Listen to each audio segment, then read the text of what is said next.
Friends, ನಾನು ಮಹೇಂದ್ರ ಮಾತಾಡ್ತಾ ಇದ್ದೀನಿ. ವಿಡಿಯೋನ ಕ್ಲಿಪ್ ಮಾಡ್ದಂಗೆ ನೋಡಿ. ಇದು ಹುಣಸೂರಿನ ಜನತೆಗೆ ಬಹುಶಃ ಸಹಾಯವಾಗಬಹುದು.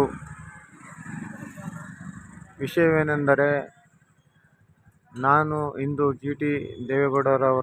ಹರೀಶ್ ಜಿ ಟಿ ದೇವೇಗೌಡರವರ ಹುಟ್ಟು ಹಬ್ಬ ಇತ್ತು. ವಿಶ್ ಮಾಡಿ ಮನೆಗೆ ಹೋಗ್ತಾ ಇದ್ದೆ. ಆನ್ ದಿ ವೇ ಅಮ್ಮ ನೆನಪಾದ್ರು. ಅಮ್ಮ ಮಾತ್ರೆ ತರಕ್ಕೆ ಹೇಳಿದ್ರು. ಹುಷಾರಿರಲಿಲ್ಲ ಅಮ್ಮಂಗೆ.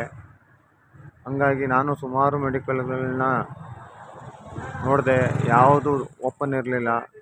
ಕೊನೆಗೆ ಬಹುಶಃ ನರ್ಸಿಂಗ್ ಹೋಮ್, ಇದರ ಹಳೆಯ ಹೆಸರು ವಿಕ್ರಮ್ ಹಾಸ್ಪಿಟಲ್ಲು, ಇಲ್ಲಿಗೆ ಬಂದು ನಾನು ಮಾತ್ರೆ ತಗೊಂಡಿದ್ದೀನಿ. ಫ್ರೆಂಡ್ಸ್, ಇದು ಬಂದು 11:30 ತನಕ, ರಾತ್ರಿ 11:30 ತನಕ ಓಪನ್ ಇರುತ್ತೆ. ನಿಮಗೆ ಏನಾದರೂ ಮಾತ್ರೆಗಳು ಅವಶ್ಯಕತೆ ಇದ್ದರೆ ಇಲ್ಲಿಗೆ ಬರ್ಬೋದು. ನೈಟ್ 11:30 ತನಕ ಓಪನ್ ಇರುತ್ತೆ. ಫ್ರೆಂಡ್ಸ್, ನನ್ನ ವಿಡಿಯೋ ಇಷ್ಟ ಆಗಿದ್ರೆ ಲೈಕ್ ಮಾಡಿ, ಶೇರ್ ಮಾಡಿ, ಕಮೆಂಟ್ ಮಾಡಿ ಪ್ಲೀಸ್. Okay, bye.